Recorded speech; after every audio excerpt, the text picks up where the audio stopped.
Even when you feel low, you can still go. Even when you feel slow, you can still go.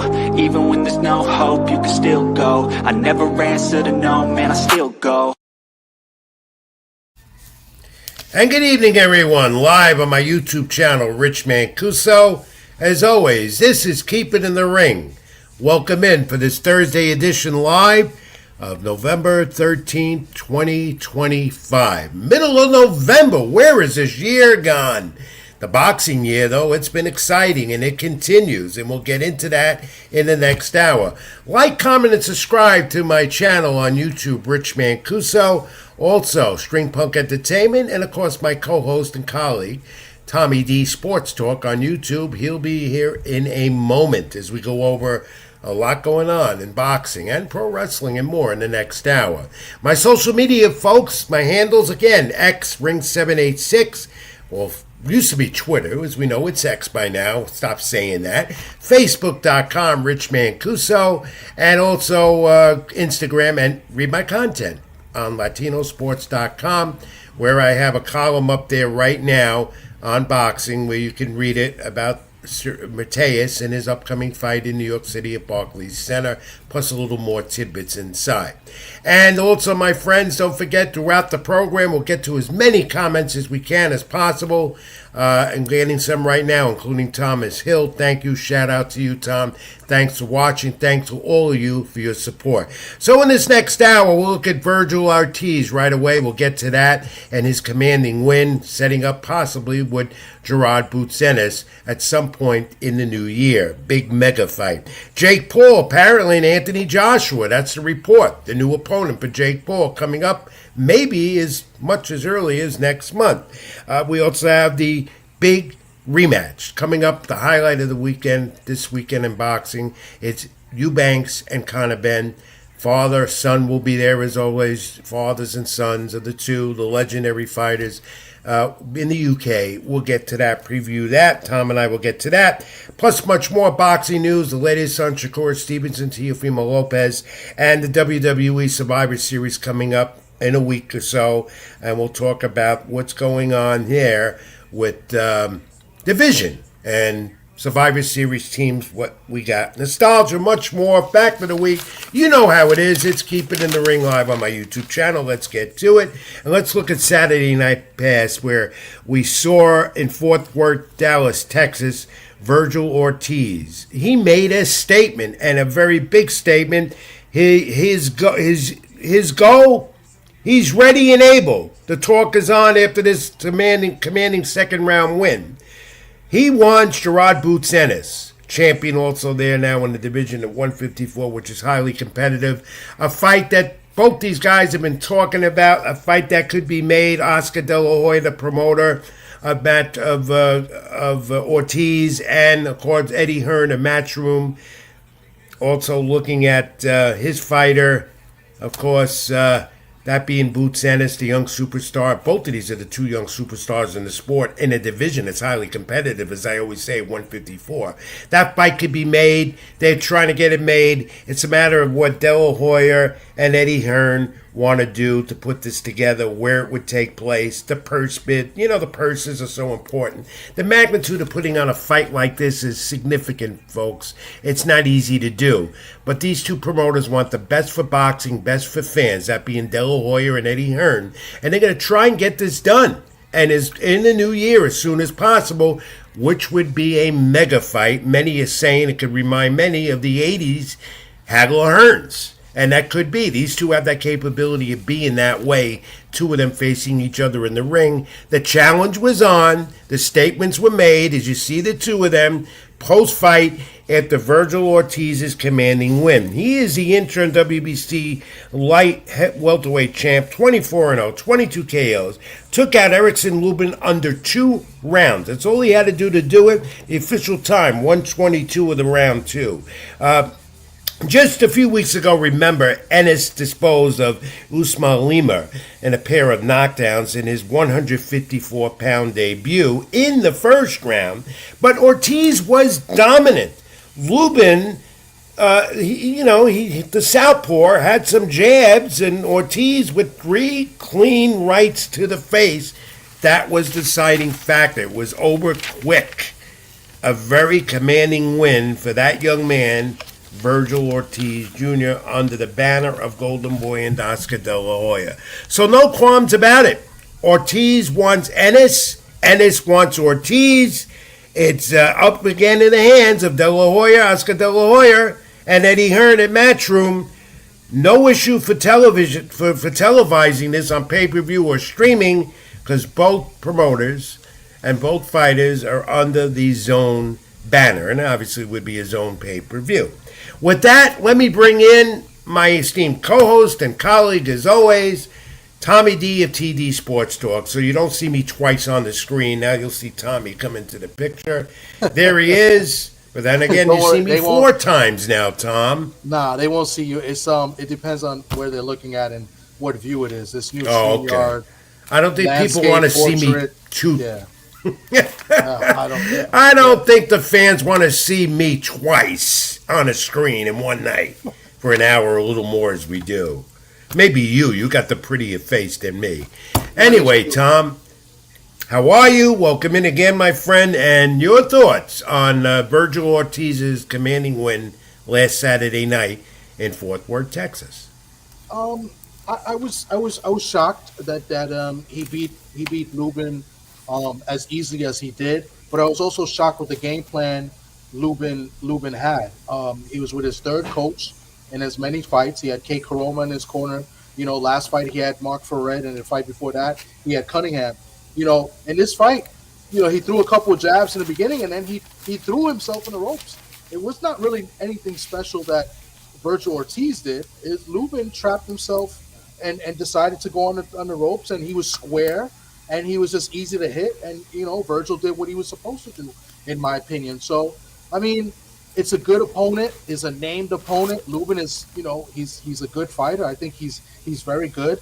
But it just goes to show Lubin stepping up in competition again, and once again losing by knockout. So, props and credit to Vergil Ortiz. He did what he had to do, and now let's get the fight that people want, which is Boots Ennis. But it seems the way they've been talking, we're not going to get that fight. So, why do you think we're not going to get that fight, Tom? Because all paths are leading to it, and the way Eddie Hearn talks, it will happen. De La Hoya might be the stickling point in all this. What do you think? I don't know. I think De La Hoya wants to protect his investment. Both guys have been taking tune-ups, moving up to 154. Vergil went up in weight, and he got 2 easy fights. Boots just had 1 easy fight. A layup is what we would call it. You know what I'm saying? And now this is the fight. They've been tied together at the hip, both names, since 147. The time is now, but it seems like Oscar wants to protect his investment, which is Vergil, and maybe, try to get him maybe a title shot, which is not going to happen now because Fundora is going to be fighting Keith Thurman. Or, they've been talking about Errol Spence and Charlo. So, I don't know. And Roy Jones Jr.'s popped into the picture of training Errol Spence for his comeback. That developed. Yeah, I know. Regardless, it was to many. This was considered a tune-up fight for each fighter. The way they did it, obviously, it looked like a tune-up. But more importantly, Tom, the boxing world is buzzing about these two getting into the ring finally and see who the better fighter is. It'd be a highlight fight on the calendar in the new year. And I think they'll work it out because, Tom, you've been around the sport, and I've been around, centuries. How difficult it is to put a fight together when you have 2 megastars in the sport. And obviously you have one thing to their advantage. They don't have to worry about a TV network or streaming pay-per-view because it's under the wing of the Zone. Yeah. And they'll have it pay-per-view. So that's not the complexity of it. I kind of think it's location where they want to do it. And, of course, the specifics, as always, with the sanctioning and the belts and titles and most of all the money. Belts. There's no belts, though, Rich. It has to go to the 2 promoters. That's De La Hoya and Eddie Hearn. I mean, yeah, I can understand, the location, right? They already got the TV deal, right? And then there's money. One guy, you had the manager of Vergil Ortiz come out and say, if they're not talking 8 digits, meaning 10 million and up, then we don't want to talk. So they, and I think in this fight, Boots Ennis should be the A side. Why I say this? Boots Ennis has been a world champion, the unified world champion Right. at 147. Right. Vergil Ortiz has not been a champion. He's an interim champion. Right. So, Right. I think it's a lot of ego involved here as far as Oscar and Eddie's concerned. I do believe that the fighters want to fight. I think Virgil is a fighter. I think Boots is a fighter. They want the fight to happen. But the promoters are going to prevent this fight from happening. It's what it sounds like, especially with the comments that the manager just recently made. So you're under the impression, I'm leaving with you on this, that this fight's not going to happen. I don't think it's That's going to your happen. opinion of it. I don't think it's Yeah, going to happen. I have not been able to get from either side or whatever a feel on it about happening or not. But being around this business as long as I've had, covering this sport as long as I have, it's nothing new. Where the talk is the talk, and then they end up doing the walk. And because of all the specifics involved, the egos now of fighters of this magnitude and the way the promoters are and everything else makes it even more complex to put it together. But this is a fight that fans want to see, and most of all, regardless of what Hearn and De La Hoya think with specifics and all of that stuff, this is what these two fighters want. They've been going back and forth on it, for the last year or so or more? I mean, more so than I that. feel it's inevitable. I feel, Tom, it's inevitable that they will clash at some point in the new year. I mean, it has to happen now. I mean, fighters are not doing what's going to happen next week. Next week, we're going to have a big fight with two guys in their 20s, 26, 27 years old. These guys are late 20s, 28, 27, 26. I think it's 27 and 28. Do it now. Why we got to wait till they're like in the mid 30s? You know what I'm saying? These are two big stars. But they're still, and you do mention the age, which is important because as it moves on, they will get older. But when you look at it, they're still relatively young in the sport and still considered two of the stars in the sport with the name right now, especially at Boots Ennis, the way he's been propelled. Yeah, I agree, but at the same time, both these guys don't have that one key name on their resume, and each other would make that one key name for both of them to have on their resume. You know what I'm saying? They could build a trilogy out of this if of course the first fight is competitive. Some people feel it won't be competitive in each way. I've heard people say that Virgil will beat Boots easily, and I hear vice versa. Boots will beat Virgil easily. So I mean, but we ain't gonna know unless they get in the ring and they make it happen. Until they do it, and as TWR makes a good point in the comments section, he said, the zone wants to fight. De La Hoya is posturing. De La Hoya is known to posture with his fighters, and we know that. We know that, and we know the zone wants to fight because they are the worldwide global leader when it comes to televising and streaming the fights. And Eddie Hearn knows that, and De La Hoya knows that, and the fans know that because most of the boxing fans that are into it, they subscribe to the zone, and they also will pay for the pay-per-view now at the same time. Guess what? The Turk guy, the way you call him, the Turk guy, he wants it as well. And from what I believe and what I've been hearing, the Turk guy is very invested into the zone. Not in Matchroom and yes, I read that today. You bring up a great point, Tom. I read that today in The Athletic. One of their boxing writers, and they don't have many, did a profile feature, and I got to send it to you if you didn't see it, on Eddie Hearn and the structure of where the sport is, especially dealing with the Turk. And you just brought up that point. He's very involved in this. We may not know that completely behind the scenes. Eddie Hearn spilled the beans on it, and I got to send that to you. If those who have subscribed to The Athletic, you should read that. It is a very, very not enlightening, but informative piece of writing, of journalism. describing the ins and outs with Eddie Hearn in Matchroom and his dealings with the Turk guy and how much and how significant the Turk guy, whether you like him or not, has been for the sport. The significance is what he's done. And he's got a lot that don't like him either. Yeah. Especially now with the ring belt and taking over, and the fighters are running him, the promoters, because he's got the money. That's what it comes down to. Well, anyway, Tom, that's a fight that I think, to sum this up, based on what we've seen in the last month with these two, with Ortiz and Ennis, I believe that they will not posture. I believe they'll come to an agreement, and we'll have an announcement on this fight. If we don't have it in December, in January it'll be announced. They'll put all this together, and they'll give the fans what they want to see. I believe it'll happen. I believe it will. If not, then there's something definitely wrong. There's always going to be something wrong in the sport of boxing, especially when it comes to the suits.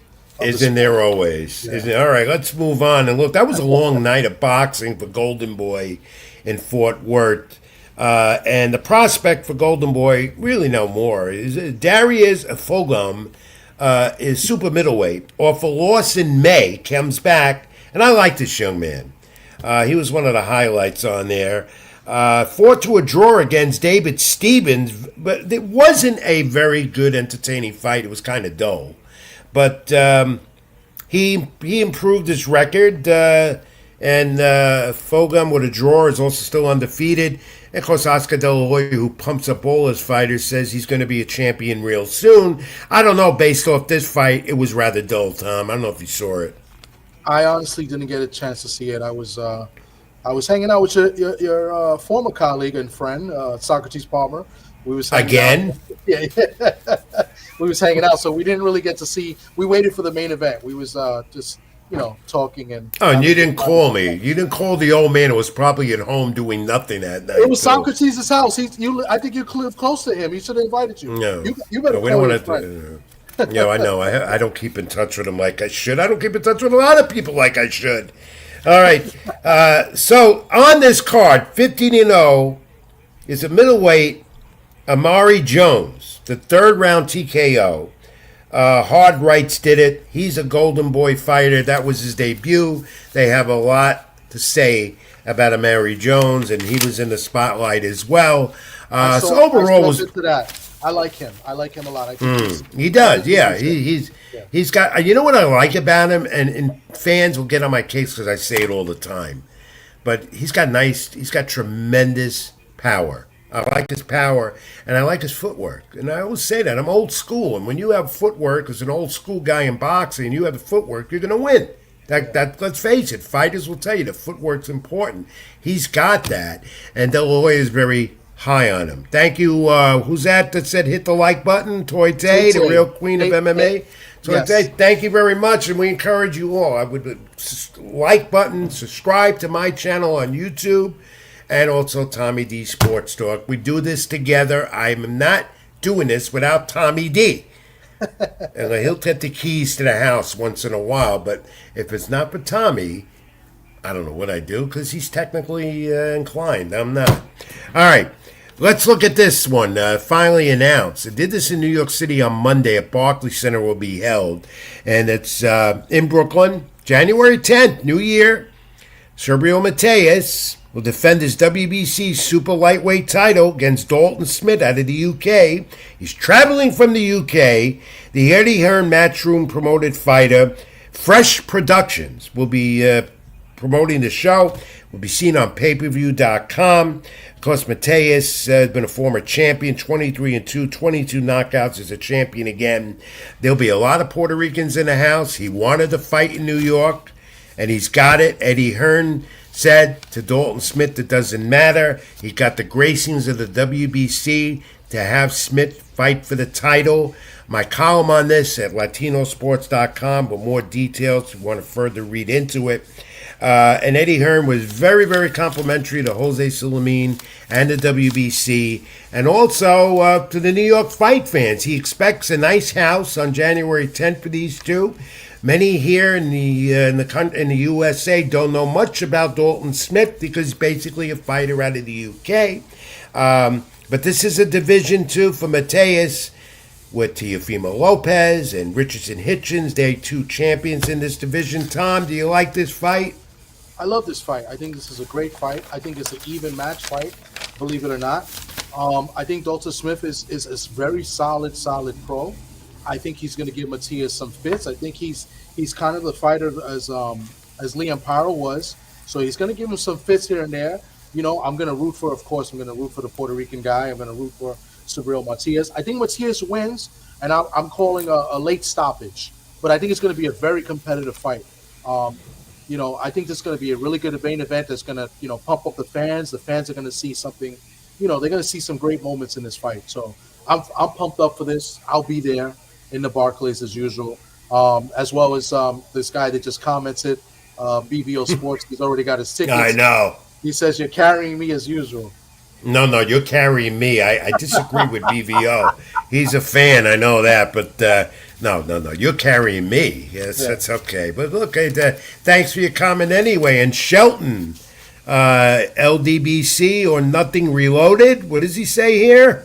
He says the boogeyman. He's calling Subriel the boogeyman because a few years ago they were calling Subriel Matias the boogeyman.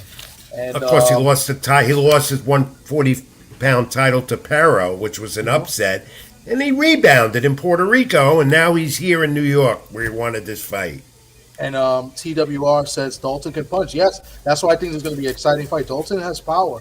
He has some pop. So this is going to be an old school rock'em sock'em type of fight. You know, this is going to be in the phone. I think it's going to be in the phone booth most of the fight. I think Dalton Smith can box though too. But, yeah, I've seen him many times. I think his style is going to make him, you know, stay in the. But he's not going to have the home crowd in front of him now.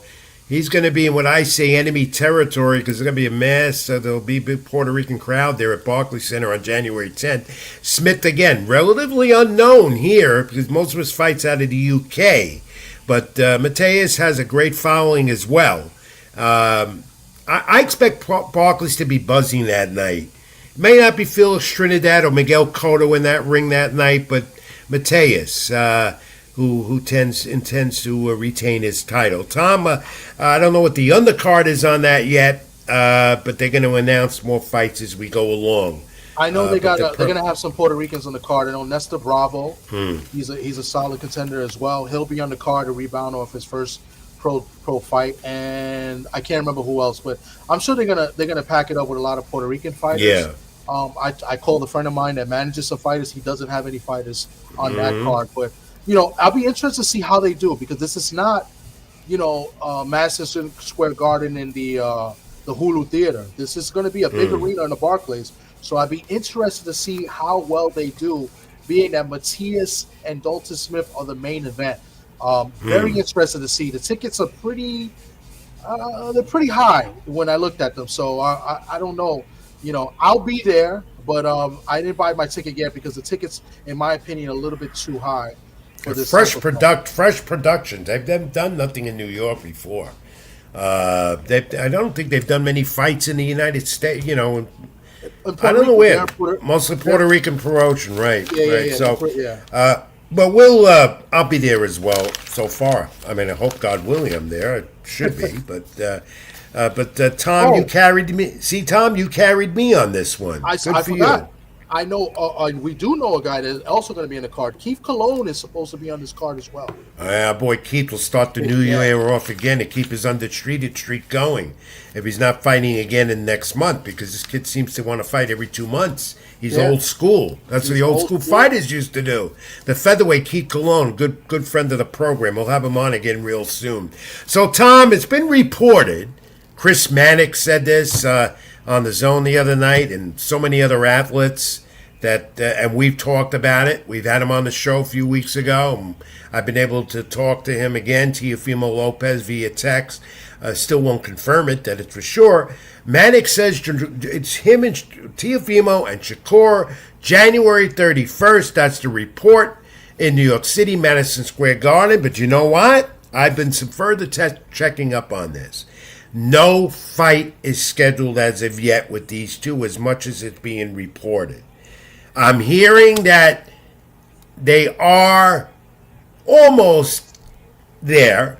The Turk guy's involved with this. He would rather see it in Saudi Arabia, but it can't be on January 31st because that's the Royal Rumble, WWE there, I believe, isn't it?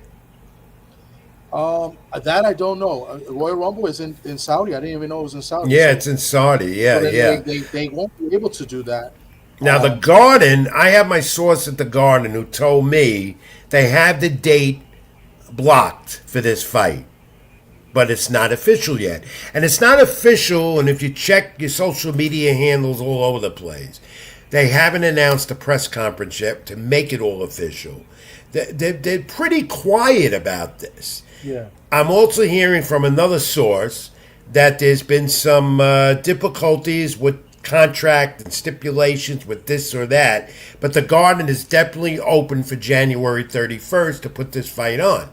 The Turk guy would rather have it in Saudi Arabia. That could be still the stumbling block to officially announce this fight between Teofimo Lopez and Shakur Stevenson, the two champions, for supremacy somehow. That's what I heard. That's the latest, Tom. No matter what you heard on the Zone the other night from Chris Mannix and on social media, this fight still has not been officially signed and delivered. Well, I tend to believe that the fight is very, very close and that they're close to announcing it soon. From what we heard, I mean, you have heard it, I've heard it. The fight is pretty much a done deal. They're working on the undercard as well. There's a rumor that, I don't know how true this rumor is, but there's a rumor that Hitchens and Keyshawn Davis will be fighting on that undercard if that does happen. And yes, I announced that last. That's what I came up with last week because I had heard that. Yeah, and the Garden does indeed have it blocked off for that event if it was to happen. So no Nick game, no Ranger game. This is in the big house. This is not in the theater. So hopefully in the next week, I would say a week or so, they would announce it. Maybe they might announce it next week at the Devin Haney and Brian Norman fight with Benavidez and Yards on that card. Maybe they'll wait for that weekend, because it's a red card. And also, I just want to shout out. I want to shout out to Ablin LD who just became a member of my channel. Thank you. Salute to you. Is he a member of my channel? Not yet. We'll make it happen though. We'll make it happen. Opulent, subscribe to my channel. It's free. If you're going to subscribe to Tommy D, you got to subscribe to Rich Mancuso. I want to see your comments on that. And also, I got another question. Yeah. I got another question. You got to get Tio to come. I know you speak to Tio every now and then. This guy's a big fan. We want to get Tio on, with us as well for BBO. Well, he doesn't do many shows, but I haven't got to that point to tell him, but I will. I will, because I'm scheduled to try and get him again tomorrow. See what the latest is. I don't want to bother Teofimo. He's all over the place. He's answering as many people as he can. He's making his appearances at fights wherever he is, and I wouldn't doubt that he's going to be in the UK maybe for this weekend. No, I don't think he's going to go to that fight for Ben and Eubank, but the week after for sure. Maybe they'll make the announcement official there in Saudi Arabia on the 22nd for that big card. I have a feeling they're going to do it on that weekend. So that's regardless, Tom, we don't have a fight official yet, and until we have the press conference that kicks it all off, then we will. So, to be determined. Of course, we'll update you more next week and on social media here as well with me and you and so forth. All right, but we know this fight's official. Announced this week, press conference in San Juan, Puerto Rico. Also, January 31st. That's another thing. You're going to have, if they do Teofimo and Shakur January 31st, you're going to get this as well. Xander Zayas and Baru, Unified Junior Middleweight Championship in a division with Ortiz and Fundura and Ennis and so forth. But this is a unification fight, title fight. In San Juan at the Coliseo in Puerto Rico. I would love to go to this fight. And I might be in the height of the winter. I might go there and see this. I don't know. January looks like it's going to be an interesting month, and then you start the new year for the sport. I'm going to stop you right there. You're not going because if Teofimo is fighting Shakur at the Garden January 31st, you're going to be there at the Garden. So you know what? You read my mind again, as you always do, because Tom, I mentioned a friend of mine said the same thing to me today. Same thing. He said, you're not going to Puerto Rico. Teofimo and Shakur in New York. That's where you're going. Well, you're right about that. You're right. It's just a shame, again, that the two major cards of boxing would be taking place on the same night. One in Puerto Rico or one here, hopefully in New York City, with superstars of the sport. And that's why boxing doesn't get the support it needs. Yeah. You can't do that to the fans. Because this obviously is going to be... I don't know if it's going to be even a pay-per-view fight. I think it's going to be on pay-per-view. I just... I don't know how they're televising it, but they announced it for sure in Puerto Rico. They did that on... I think they had that press conference on Tuesday. Well, Top Rank is going to be part of it. Top Rank is still yet to announce if they're going to have a TV deal with anyone. They don't have it yet. Yeah, I believe. What have you heard on that? What's your You were on that last week. What have you heard the latest on that? I believe that they're going to announce it. I've heard that they're working something out with a movie streamer, a movie channel. Something I guess is a stream. I guess it's a 50 Cent a channel. That he has. So that's what I've heard. I don't know how true it is, but I've heard that Top Rank is probably going to announce something soon, probably a little bit after Thanksgiving, around that time, all right, in December, and maybe this might be the first fight on that stream. All right, so you will scoop us on that, work on that. As soon as I find out the logistics, definitely. But that's what I've heard. Yeah, because my Top Rank people aren't giving me any information on that. In the meantime, Xander Zayas, with his first major title defense for unification in the division of 154. An interesting fight because you're unified, then you're getting into the other names as well to become undisputed. And that's what his goal is, and that's what Ennis' goal is, to unify and be undisputed. That division is going to be something to look forward to in the new year, Tom, 154. That's a great fight. Just want to touch on this. This is another thing. Yeah, they have a deal with Tubi, Roku, and Vizio, Top Rank. So yeah, but that's not a major. I mean, how many people have Tubi, Roku? I don't have any of those three. I don't know, but to touch up on this fight, this is a great fight. Credit to Zayas. Zayas could have took a easy voluntary defense, which is what Top Rank wanted to give him. But no, he wanted a unification. He wanted a tough fight, and this is a tough fight. This is no gimme for Xander. Baru is good. No, he comes from Germany. He's battle tested. His style is tough. He's a tough guy, So I think this is going to be this is an even fight. This is a 50-50 fight. That's why I hope that they don't have these two major shows at the same time. And if they do, I hope they don't put them on at the same time. I want to see both cards. And if I'm at one, I can't be at both unless there's a clone of me out there somewhere. I don't know. All right, 903 Boxing, thanks for tuning in and for your support for me and Tom this week on Keep It in the Ring. Tom, Ring Magazine is reporting this, and my buddy Mike Coppinger. This is the report. Next month. With Jake Paul now needing an opponent and Eddie Hearn basically saying, yeah, Anthony Joshua is going to step up to the plate and fight Jake Paul and be the guy next month. I don't know how true this is. It seems like, nothing's confirmed, but I feel like they're talking about it and the negotiations are legit.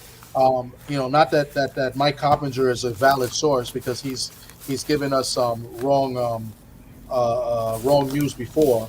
But it looks like I'm not going to comment on that. I will not comment on what you just said. Okay, I'm sorry. Mike's a friend of mine. No. You don't have to be sorry. It's your opinion. Never apologize when you give an opinion. One rule of thumb, 43 years of this stuff, boxing and all the other sports, baseball, whatever, never apologize for what you know. You got it. But all right. I think they are in talks, and let's see if it really happens. If it does happen, I don't know. Do you think Joshua go with the shenanigans, or this will be a real fight? Well, yeah, but now supposedly this is not going to be an exhibition. This will be real. Yeah. And it makes sense in the respect also, briefly, Tom, because this is not Gervonta Davis. There is no big weight disparity here. Joshua, the heavyweight. Paul, ranked 14th by the WBA, is a cruiserweight. So they can get this done. And according to Coppinger, it's going to happen maybe in December. If it's not December, maybe in the month. Yes, see, Eddie TWR, thank you for commenting. Said Eddie confirmed it's close. And when Eddie Hearn speaks, and he speaks, and that article in The Athletic will tell you that, published today. Eddie Hearn says it's confirmed, it's close. He's in on it. He would know. So, and he's got Joshua under his wing. I just want to go on record also that is another guy in Eddie Hearn that doesn't always tell the truth as well. I just wanted to go on record and say all that. All right. But I do believe that they're talking. I've caught Eddie Hearn. I've caught Eddie Hearn fibbing a couple of times as well. Just a couple. Not that I. No. Sometimes he does. Sometimes he'll go on and doesn't tell the truth. I agree with you. I agree. Some of the fighters will tell him that too. Yeah. Out in the public. But the big Turk wants Paul out of here, says TWR. All right, Tom, let's look at Ryan Garcia. Back in the news. He's tweeting again, which he did so much often when he was suspended for a year. Okay? Garcia says this. He tweeted this. Not his fault that he couldn't fight Jake Paul. Feeding off of that. I would have, he says this. I would have, what did he say? Ran him out of here with him having have a real fight in February. Yeah. Right? What does he say? I would have. That's typical Ryan Garcia. What does he say? Oh, I would have ran that with him, meaning he would have ran the fight with him and then have a real fight in February. I've been preparing myself for a while now. That's what he's saying. But then he says this. All good, though. Those who get bad intentions never win in the end. Now, I think that is an indirect reference to his promoter, Oscar De La Hoya, he is not getting along with. He's not getting along with, but it's his fault. Ryan is Ryan, and every week we have something for Ryan. I think we should have a jingle for every time we talk about Ryan each week. Why don't you think about that? Because he's good. This is the beginning of more and rapid tweets or Instagram or more so on X from Ryan Garcia. Once he starts, he doesn't stop. And he will rant and he'll say the most ridiculous things, anywhere from where the universe exists, anywhere from where you and I are, whatever. That's Ryan Garcia. So, and look at the bottom there, what he says about Brian Norman fighting next week against Devin Haney in Saudi Arabia on that big Saudi Riyadh card. What he says there. Yeah, he's making a prediction. He says, I'm confident that Devin Haney wins. Reasoning is simple, experience, and I feel experience. Figure it out. Yeah. So he's giving his prediction on a fight, and I wonder if he'll be there. I wonder if he'll be in Saudi Arabia next week. Yeah, that's a good point. Next I wonder weekend. if he'll be there too. But I like his reasoning. I know I won't be there. I don't think you'll be there either. No, I didn't get an invite.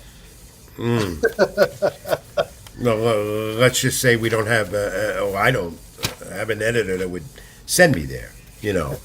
Hey, BVO Sports Talk won't stop here. Virgil beats Boots to within an inch of his life. This guy got something against you, Tom? No, I don't think he does. I think he has maybe something against Boots, but not against me. I would hope not. All right. Back to Oscar De La Hoya, Tom, because he's mentioned this week. He's determined to bring high-profile fights back to America in the new year. He's talking about Ryan Garcia, Vergil Ortiz in his stable, both of them, and Gilberto Ramirez, another one of his champions in his stable with Golden Boy. I think that's good to hear. That's what he wants. He wants that's to. All he got. That's all he has. What is he? Who else he has? The other kid he has keeps pulling out of fights because he's injured, sick, or dying. That's Floyd Schofield.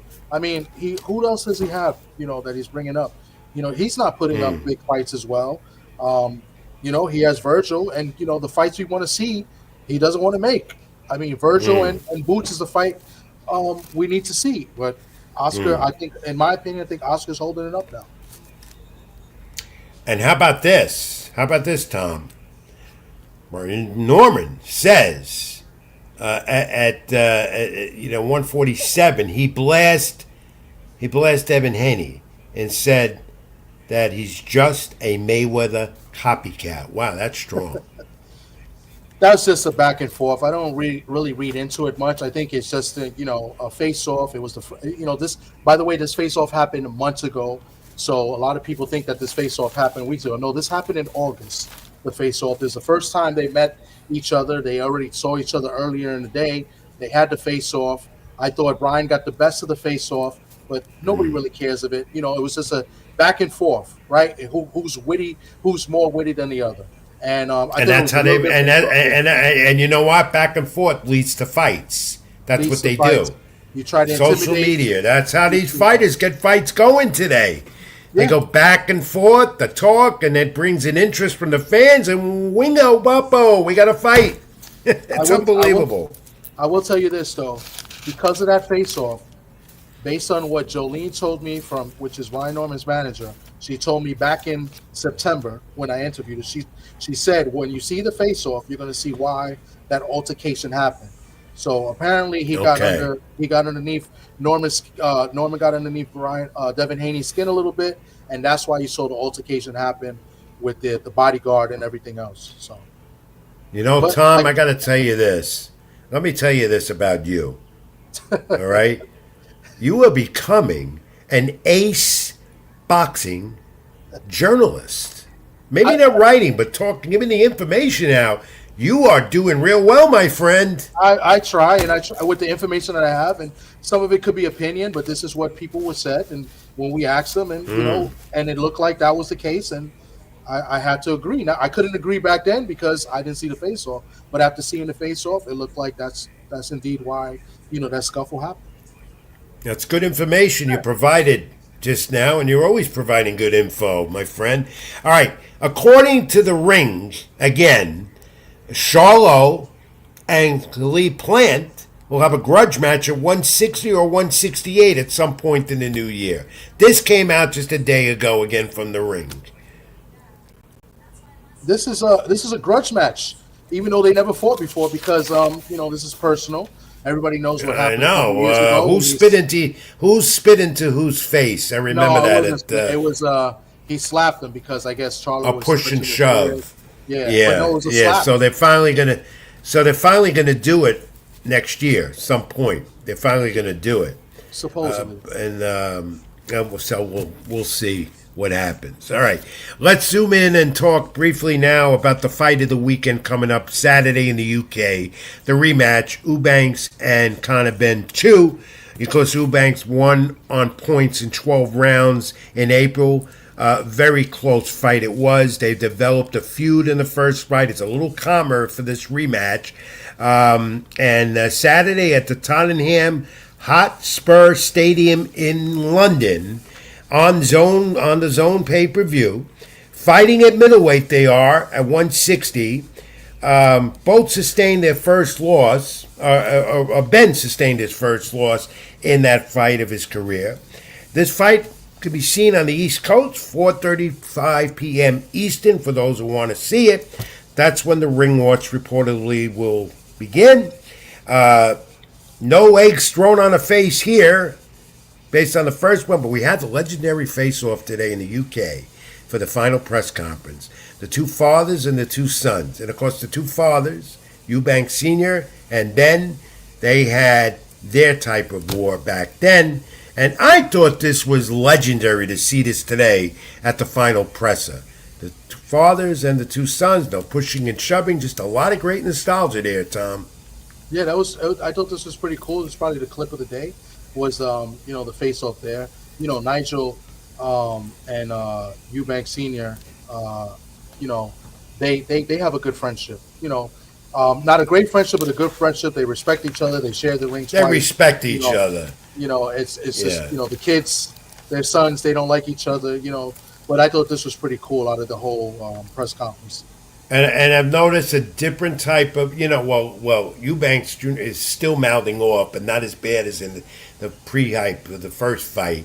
And Ben looks a little haggard. He does look a little haggard, and he's not being confrontational as much, going back at him. He just wants to do his business to get the win this time, because the first fight, they had a lot of drama. It was a bloody fight. Both fighters were exhausted. Eubank took 8 rounds to 4 in that first fight. Do you have any type of outlook or prediction how it's going to go Saturday in the UK? I don't have a prediction right now. I think I would favor Eubanks again. I feel like you're going to get the same type of fight, especially in the first few rounds. I think Conor Benn is going to go for it. I will point out this: I don't really hear anybody talking about it much, but Bomac is going to be in a corner of Eubanks. That's right. That's something you got to look out for. Bomac is a great coach, a great trainer. So trainer of Terrence Crawford. Yeah. So I unified feel like, champ. Yeah, I feel like Eubanks will box a little bit more, and maybe make it a little easier. Sometimes when you have a great fight of the year fight like you had in the first fight, the second fight doesn't really live up to the first fight. So I feel and I don't think this will be. I don't think this will be anything like the first fight. Then again, we don't know, but I don't expect it to be that way. That first fight took a lot out of them in April. It really did. And I could see this going 12-round decision, and I could see Ben maybe taking this one this time, taking this, and who knows if they'll have a trilogy? Who knows? I don't think you have a trilogy. I think I think they'll go their separate ways after this, no matter what. Because Ben is talking that's the highlight. He's going back to 147 and wants a title shot. Right. They're fighting at a catch weight of 160. Right? 160, Is it 160? Yeah. Yep. Right. And the undercard, Jake Catterall's on the card. It seems like Jack he's always Catterall, there somewhere. Jack Catterall. So that'll be 2. That's the highlight fight of the weekend on Zone Pay-Per-View, where you got to pay for your subscription to the Zone and also pay for the pay-per-view, which makes no sense at all. But then again, this is boxing, and this is how they make their revenue off you and I and every other fan out there that loves the sport. You're going to do it. You're going to pay for it. All right. Fact of the week, Tom. Put it up, Tom. You're going to do it with me again. Here we go. Here we go. We got to get some music. We got to get some music. Do you have it? I can't play that music because it restricts me. All right. I don't like it anyway. Get something different. All right. I got to redeem myself. I had prepared this week for a guest. We'll talk more about him at the end of the program tonight because he's Irish American and was a champion. So I had an Irish American type of fact. Look at that. Eubank has looked his best with Bomac, according to DWR. Thanks again for your comment. Rematch with Smith, with Caleb Smith. So he did. All right. Get ready, Tom. Here we go before we go to break. Fact, not trivia, as everyone knows by now. Fighters who changed their name, meaning they got nicknames, to remember. All right? So can you give me 2 Irish-American fighters who changed their name, to nicknames, to be remembered by? 2 who were great can give me 2 names, though, who were great without changing their names. Irish-American fighters. 2 Irish-American fighters, well-known, who didn't change their names. No nicknames to them. Kept their names so they could be remembered in boxing history. And boy, are they remembered in boxing history. 2 great names. I'm going to go with one off the top of my head, Mickey Ward. Yeah. That's one? Is that Mickey Ward one? No, that's not one of them, no. Damn it. Because he called himself Irish. Remember, he called himself Irish Mickey Ward. Remember that? Okay. So they didn't have a nickname ever? No. They just used their names without a nickname. And, fighters, no matter if they're Mexican, if they're Irish, if they're Italian, whatever they are. Sean O'Malley, is that one? Latinos. No, Sean O'Malley's not another one. Good try. I can't think of, Mickey Ward is the first one that came to my mind. I'm going to give you, because we got to get to a break, I'm going to give you the 2 names, and you're going to know who they are. You ready? Fact, not trivia. Gene Tunney. Wow. Okay. Retired as a heavyweight champ, 83 bouts. Beat Jack Dempsey 2 times. That's one. All right? Now, the other one, John L. Sullivan. You know that name, right? He was an American? You said Irish American. He was Irish American? Okay. 1879 to 1892. We're going back to the 1800s with Sullivan. He was a bare-knuckle heavyweight champ. Had that right hand, all right? And used to say about him, he could beat any son of a bitch in the house. That's how good he was if you go back. He was a bare-knuckles fighter as well. But those are two Irish-American fighters, well-known, who kept their names to be remembered. They didn't want a nickname. They could have, and they didn't want to do it. Okay. All right. How was that fact this week? That was a good one. Was it a good one? Good one. Thank you. You had to say that, didn't you? All right, that's Tommy D. I'm Rich Mancuso. This is Keep It in the Ring live on my YouTube channel and Tommy D Sports Talk. Like the Keep It in the Ring page as well. We're live there as well. Also, my YouTube channel, like, comment, and subscribe. Please do that if you like what I'm doing, what Tommy D is doing. Social media also, xring786, facebook.com, Rich Mancuso. Content read on latinosport.com, among some of the places I write for. First break of the night. Come back. Pro wrestling time, nostalgia to follow, and much more. I'm Rich. This is Tom. It's Keep It in the Ring. Back in a moment. Stay with us.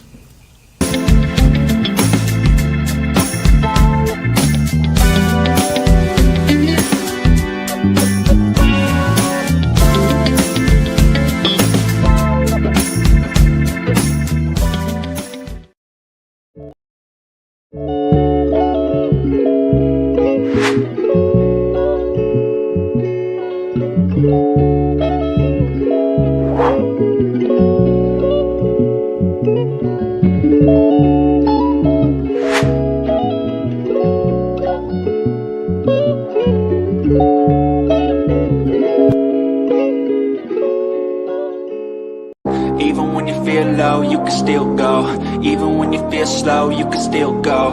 Even when there's no hope, you can still go. I never answer to no, man, I still go. Back to Keep It in the Ring. Live on my YouTube channel and Tommy D Sports Talk. Like, comment, and subscribe.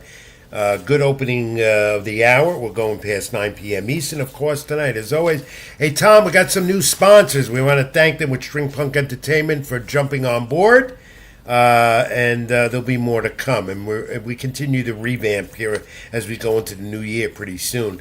And also, we want to talk about sports with Rich and Tom, which we really haven't done and focused on, and we're going to because we're still putting some teasing stuff together, as they say in the business. And there's a lot going on, and we will as we get closer with so much sports going on this time of year, especially with the NFL and its height. And everything else. So your guy Aaron Judge won another MVP award.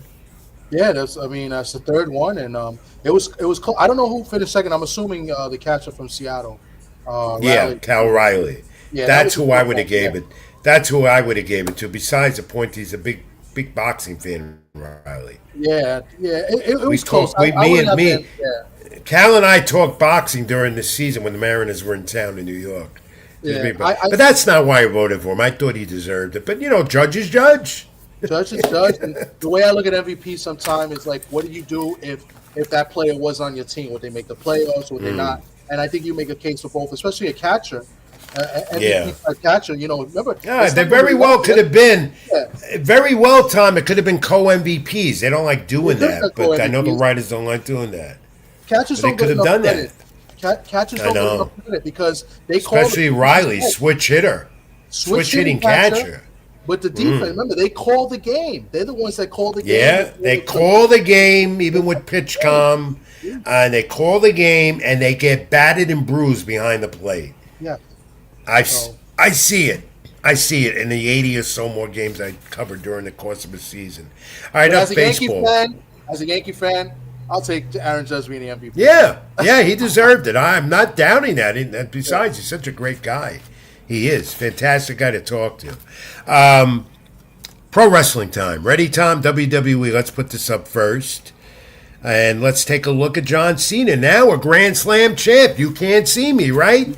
So 17 times now. He's a Grand Slam champ. Got the IC title belt away from Dirty Dom.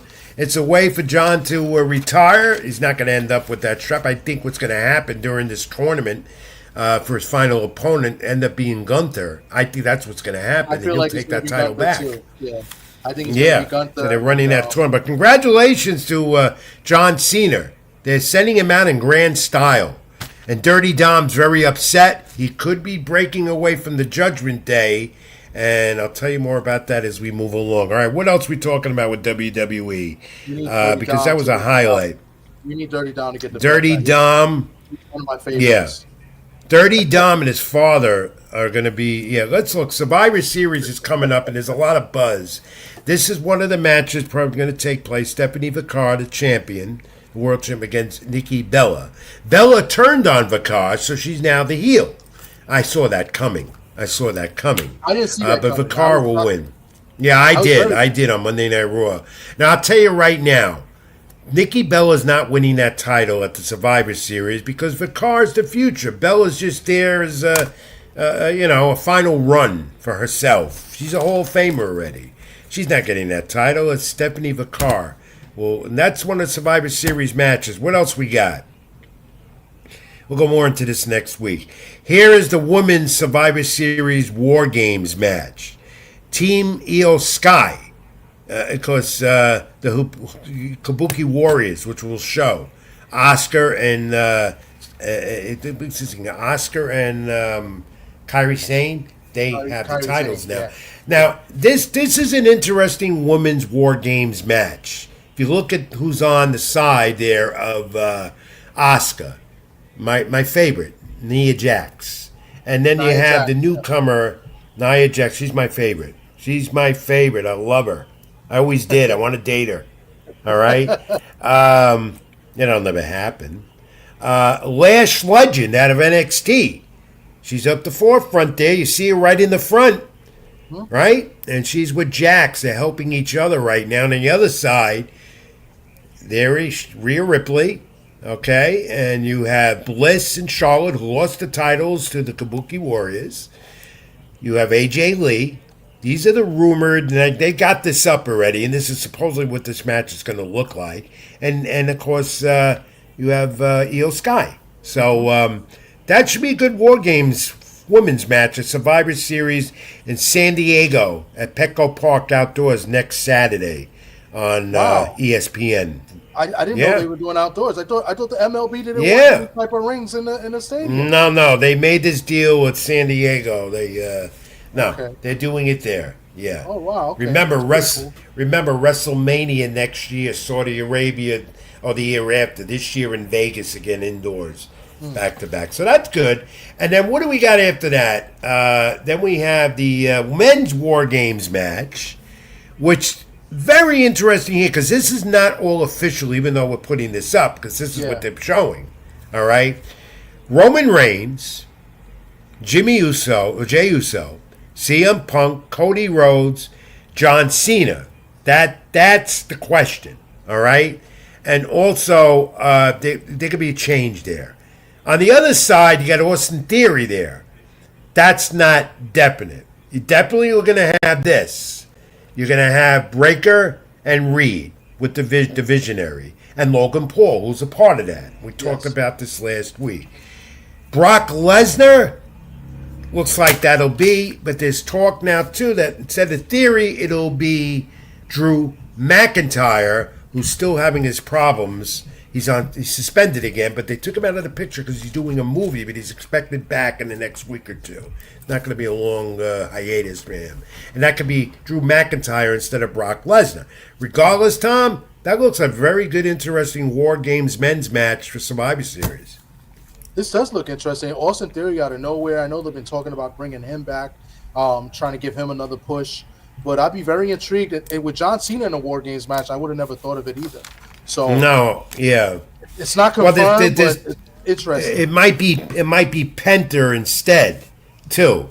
But definitely Roman Reigns there. But I love this format of the Survivor Series with WWE War Games matches. I love it because you got the two rings there, and you got a lot of action going on, and you got some. Look at the talent as it is right there, right now. How interesting this will be. I tell you one thing: Bronson Reed better not do any jump off the top of the cage because remember what happened last time. No. He almost ended his whole career. Breaking he broke his ankles or his leg or something. That was I nasty. want to know the wrestling fans out there who follow me over the years, what do they think of this? Let me know. Comment. All right, what do we got next? I think there they are. The Kabuki Warriors, a I tag should have team put this champ. up. Yeah, new tag champs. Mhm. Oscar and Kairi Sane. Because that's going to lead to a Bliss and Charlotte Flair breakup. And Dirty Dom is going to have a match with his father, Rey Mysterio, at Survivor Series. That they're going to do it. Yeah. And they're going to renew that again. I think it's Dirty Dom. I think that's the match. Judgment Day gets involved, does it the wrong way. Dirty Dom, and all of a sudden, Ray and his father's son They reconcile back together probably, again. Yeah, I think so. I think you're right. But it just think so. stinks because Dirty Dom is so over as a heel. Like he's probably their top heel right now as far as getting the crowd over. And you know, the turn of face, he's going to lose that. I think so. I don't know. We'll see what happens. Right. Well, more about it. Seem like he's going to turn face. More next week. Before we go to AEW, take a look at this. This came out a couple of days ago. Top merchandise sellers in WWE, Tom. Look at the top to the bottom. You see that? Alexa Bliss, wow, AJ Lee. Surprised me on that. Yeah. CM Punk. Cody sense. Rhodes, I thought would be at the top, and he's not. Top merchandise seller. Yeah. Yeah. Jacob Fatu, who's not in action, he's injured. And that's why the whole Survivor Series' War Games matches changed, because Fatu is hurt. He's on the show. And then you got Jey Uso and John Cena, who I thought with his retirement year would be at the top. These are the latest figures. Yeah. Penta in there, and there's a Rhea Ripley. I could see him. Roman Reigns is dropping the top to the bottom. Merchandise seller. Wow. Yeah, but because these guys make an awful lot of money off the merchandise deals. Yeah. I'm finding out more and more how this as much as I knew, how this new wave of pro wrestling, this new industry as it is today, how it exists and what goes on behind the scenes. And I'm finding out a lot, and I'm going to reveal it soon, more and more, as I know. Okay, now, let's go to AEW. Just show this, because I'm not going to show more than this, because last night on Dynamite, the 2-hour special could have been a pay-per-view. Blood and guts. Almost like Survivor Series War Games. They had a men's match and a women's match. 2 cages. Brutality. I mean, it was brutal. I don't know if you saw it on TBS, Tom, but this could have been a pay-per-view itself, but this was crazy. I'm just showing this because at the top of the cage was Briscoe and I believe it was Yuta from the John Moxley faction of the Death Riders at the top, and I thought they were going to do an Undertaker Mick Foley type of thing at the top of that cage, way at the top, but almost. They might have changed their mind, but that was a brutal match that they call blood and guts, okay? AEW, Tom, because you're not into it, right? Yeah, AEW will not get away from this brutality, which I think is the wrong direction. I mean, you're always seeing the blood. And last night they must have had a record bloodbath in all their matches. And they're taking out toolkits. You got hammers. You got pliers, scissors, everything. Going in and stapling Orange Cassidy's hands to his jean pockets. Moxley did that to him. That's not wrestling to me. That's brutality. Why do I want to watch that? But that's what they do. That's what they do now, and I'm just not into it. I mean, I used to love ECW. ECW didn't even go that far to do stuff like that, so. No. Yeah, but fans like this stuff, but they're not getting the ratings to show it, but fans like it. Yeah. Anyway, Tom, because Tony Storm champion was involved in the women's match, and she got smashed by a mirror, glass all over the place, blood sprawling all over the place. It was a surrender type of match for the men and the women. Hobbs and Hangman Page, anything goes. That was brutal. Champion, of course, if you saw it, anybody did, Hangman retained, and now he's got Samoa Joe in Newark, New Jersey next Saturday night at their pay-per-view. What's it called again? Prudential Center? Full Gear. Yeah, Prudential Center next Saturday. Remember we talked about going to that? Yeah, that's right. You did mention. You're right. Yeah. Wow. So that's going to be Samoa Joe and Hangman Page again, and that's going to be an anything goes type of match for the title again as they continue that with the Ops getting involved in that. That's the team. Kenny Omega is going to return there, and the Young Bucks. Don Callis family's involved in all this. To follow AEW, it's very difficult. Their scripts go all over the place. And Chris Jericho seems to be making indirect references to that. Now he's no longer with them, and you'll see his debut at WWE Survivor Series, I'm sure. Chris Jericho. Survivor Series or Royal Rumble, probably. Yeah, rather the Royal Rumble. Right. In that's in Saudi Arabia. And Jericho, who loves it there, is going to make his reappearance in WWE back then. All right, we are going to take one more break, Tom.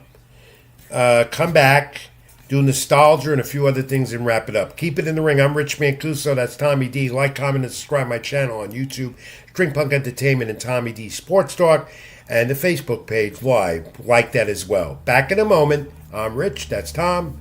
Stay with us.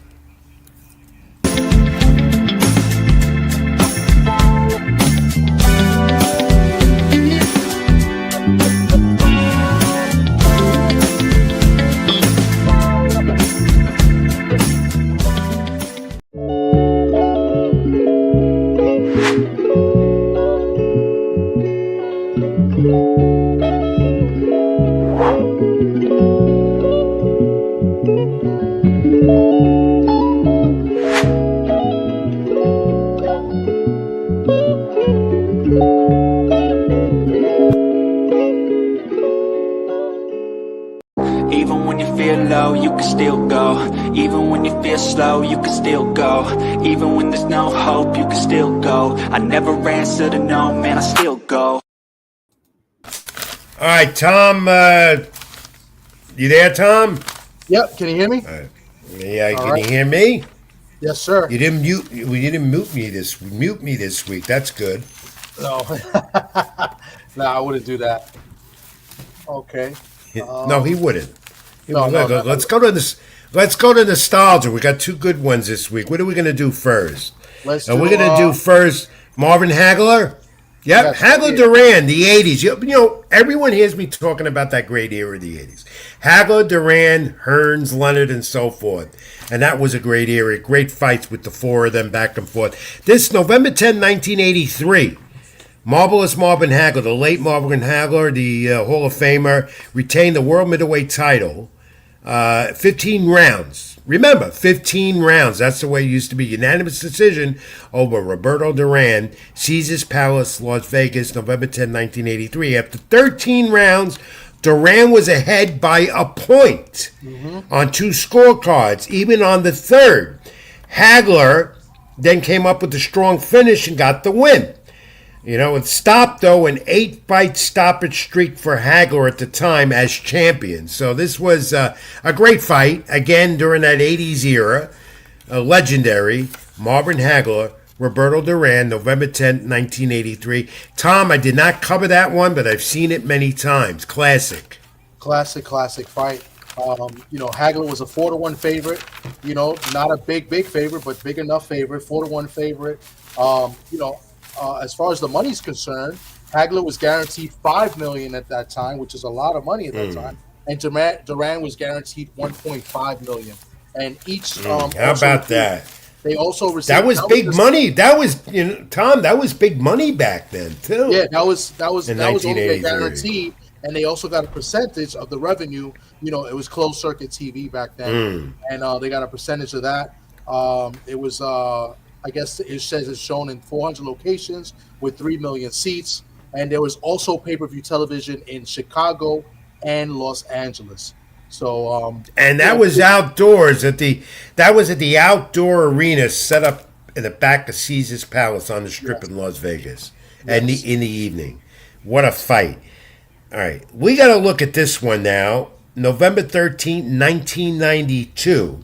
Heavyweights. Riddick Bowe won the undisputed heavyweight championship, unanimous over Evander Holyfield.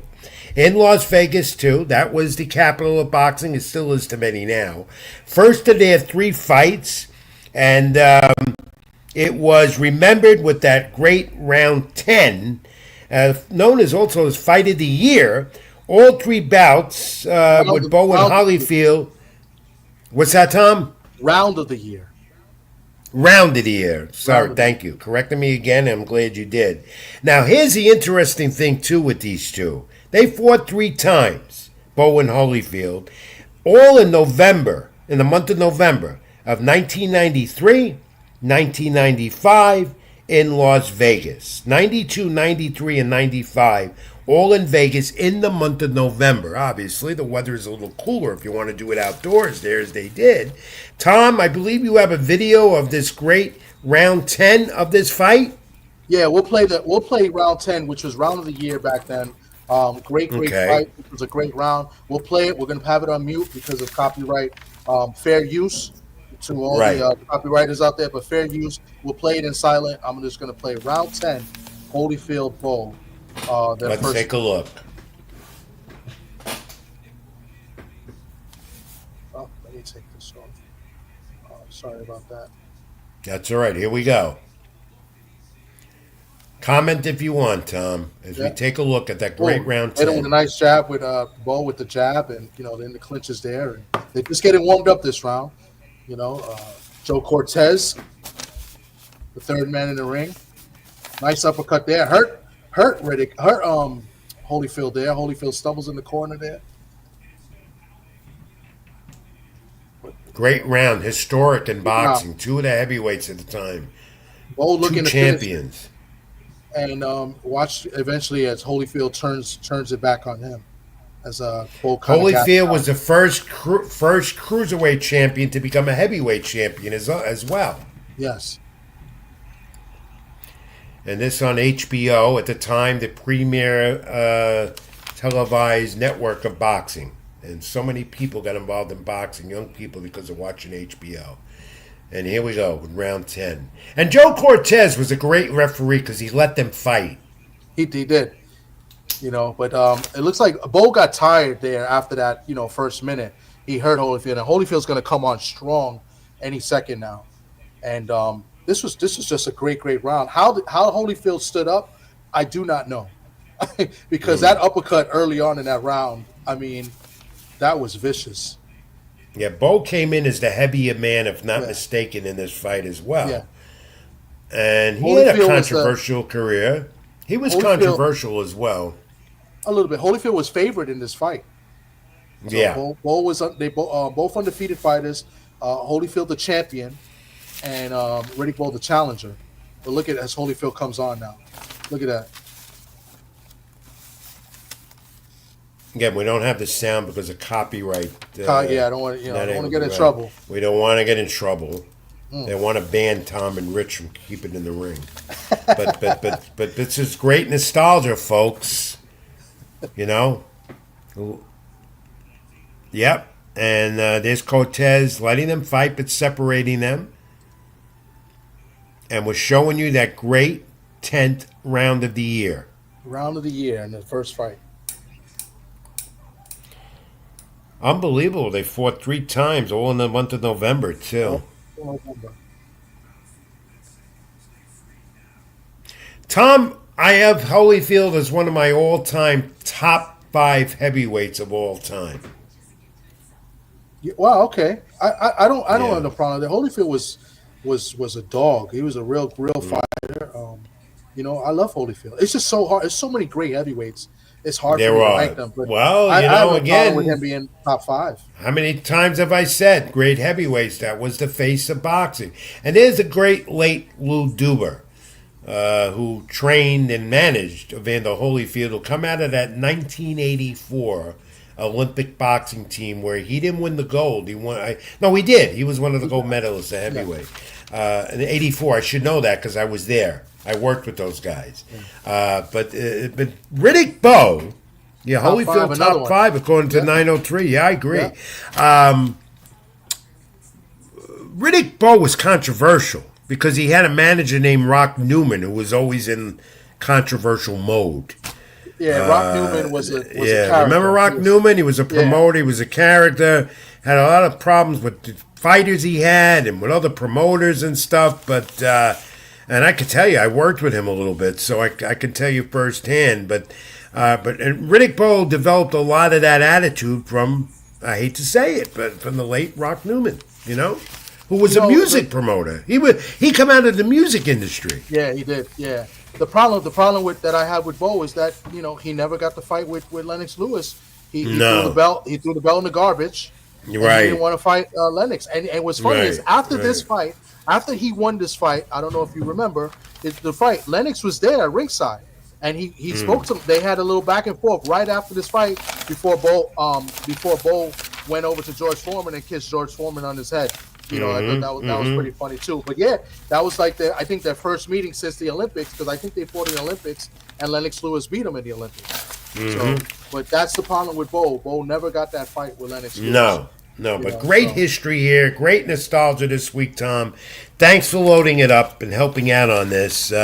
Because that was the face of boxing at the time, the heavyweight division. Holyfield was DQ, that's right, in the Olympics versus Kevin Barry. And you know what, Lobos Boxing, I should know that. I was there. Who's that? L-Dub Boxing. L-Dub.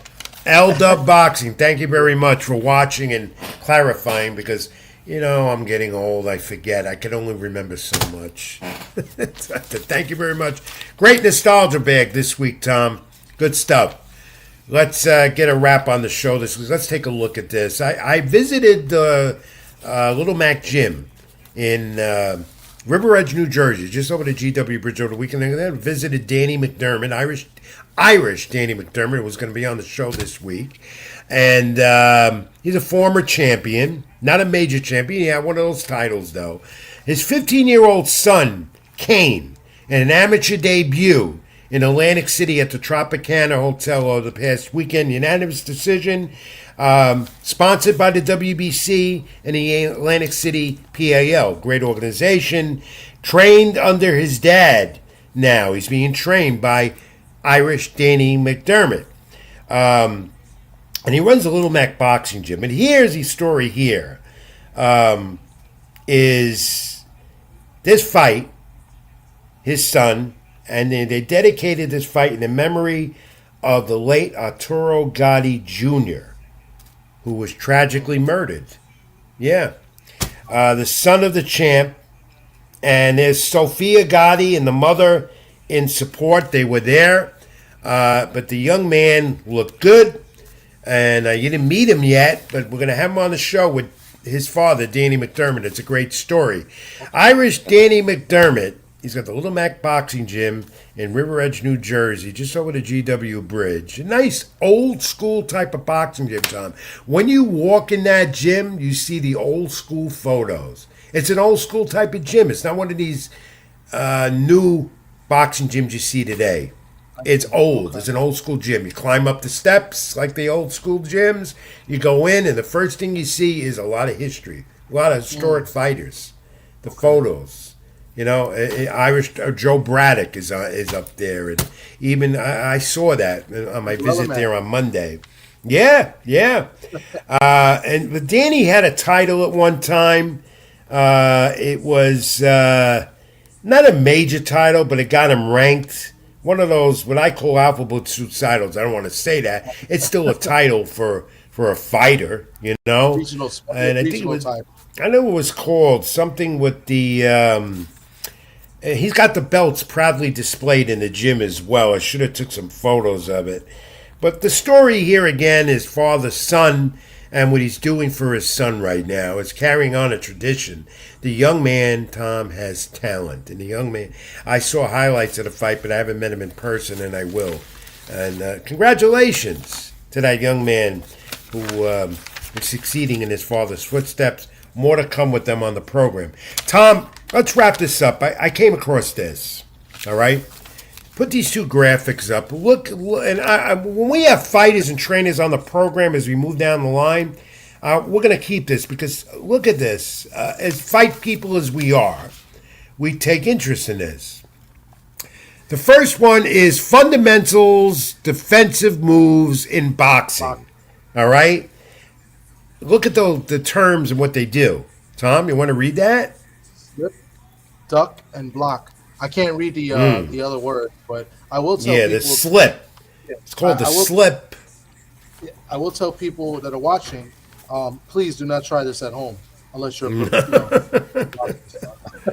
The slip is head movement to the side. A duck is a downward body movement, and the block defensive action, use of the arms and gloves. Now, if you don't know boxing, you're not going to know this. If you learn boxing, you're going to learn it. Boxing people like Tom and I, we heard this, but we don't do it, and we really don't know the technical aspects of it or even how to do it. We tried in the gym, and I didn't succeed with it. I mean, look at me now. But fighters use that. They use that. And then you have the fundamental combinations to consider, including, note this, how many times it's mentioned in that graph. Jab, jab, cross, left hook, right uppercut, left hook. Now, how many times during the course of watching a fight, championship or not, during the course of watching boxing, do you hear this from the commentators, how fights are finished in one? Left hook, right uppercut, left hook. What does that remind you of, Tom? I don't know. Every fighter that I watch on TV, what are you asking? I'm not too sure what you're asking. Well, then I don't. Yeah, jab, uppercut, right, finishes to a fight. How many fighters use these type of combinations and moves to finish off a fight? Yeah, everything starts with the jab, right? If you have a good jab, you're going to succeed in the sport.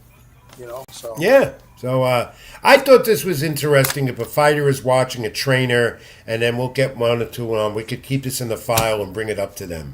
How about that? This up. Right? Every time we interview a fighter, I'm going to bring this up and see what they say. They're going to laugh. See what they say. I'm definitely going to do it. Well, I'm always laughed at, so it doesn't matter. It doesn't matter. And on that note, we'll keep that. We'll keep that in the keep it in the ring file. Tom, great hour or more on the program this week. Just me and you again going solo. A lot of info. Interested to see the fight this weekend with Ben and Eubank, how that transpires. And will you wait if it's going to be official when Teofimo Lopez and Shakur Stevenson for January 31st in New York City? We're still waiting. Let's see. We'll find out. You owe me. You got to talk to him for me and bring him on. Our friend BBO, he's a big fan. I don't know. You was there in Brooklyn when Danny Garcia's fight. Tio was there. Did you see BBO give Tio a great big hug? Because people don't believe me. People don't believe me when I tell them. I don't remember. I honestly don't remember. I mean, I remember what I just said a minute ago. You're asking me that? That happened 3 weeks ago. I don't know. All I know is Teofimo hugged me and was happy to see me. We talked and he was on the show and we still communicated with it. That's all I don't know. I don't remember. And when you get my age, you tend to not remember a lot of things. Understood. I mean, when I'm at the fights, I do what I got to do. When I'm at the ballpark up in that press box, I do what I got to do. But most of the time, I'm doing this. And when I hear the crack of the bat or something like that, I look in and see what that, because I know right away if it's a home run or a strike or whatever, that's how it goes. Great job, Tom. That's my point. As always, you did a great job for me. You make me look good all the time. You didn't step on me. You make me look good each and every week here on the program. I try my best. I try. You do more than best. So next week we'll be back again, 8 p.m. live Eastern, and we'll preview the big weekend in boxing next week. Riyadh season, Saudi Arabia title fights, including Norman, Abdullah Mason, Benitez and Yardy, light heavyweight title. Looking forward to that one on the Zone pay-per-view as well from Riyadh and Saudi Arabia. Talk more and break it down next week. Along, we'll analyze Ben and Eubank Jr. as well. Any final words before we quickly say goodbye, Tom? Well, we got 2 good weeks of boxing coming up. I can't wait for next week. I mean, this is the warm-up, the rematch, and then next week we got a big card, man. I'm very excited for next week. Yeah, that is big. And then December is loaded as well, including the return of Diego Pacheco among them. I think you also have a top-ranked title fight this weekend, and Emilio Vargas is on it as well, isn't he? Scrolling it down, yeah, Emilio. Scroll at the bottom of the screen. It's on the fight calendar at the bottom. Emiliano's fighting, and Espinoza is defending his featherweight title, and then Rocky, Richie Torres is going to be fighting. Richie Torres, the rising heavyweight with Top Rank, as they continue to showcase their fighters without a major streaming network. Salute to you too, Skillmatic, and all of you out there for supporting this program each and every week. Keep it in the ring with me and Tommy D with TD Sports Talk. Tom, where did they reach you quickly? How do they view you when I'm not around you? You catch me on YouTube, TD Sports, TD Sports Talk. We'll be live tomorrow night. We'll go over and preview this fight, and we'll be dropping some videos as well. And then you could also catch me every Sunday on thesportsbyline.com on the radio with my man Pedro Fernandez on Ring Talk Worldwide. We got to get him on as well. He's a good friend of yours, an old pal of mine from years back. He loves to talk, so I could get him. Yeah, I know he does. One question gives you a book, that's for sure. All right? He has great stories. He's got some great stories. He's got more than me, that's for sure. Ring786, how you get me on social media, Facebook.com, Rich Mancuso on Instagram, read my content, Latinosports.com, and much more. Stay in touch with us, fans, throughout the week, social media for some shorts and things like that. I want you, as always, be well, God bless, be good to each other. That's so important today. And as always, Tom, till next week, what do we say? Keep it in the ring. Keep it in the ring. Till next week, thank you for watching. Till next time, I'm Rich. This is Tom. Keep it in the ring. Even when you feel low, you can still go. Even when you feel slow, you can still go. Even when there's no hope, you can still go. I never answer to no, man, I still go.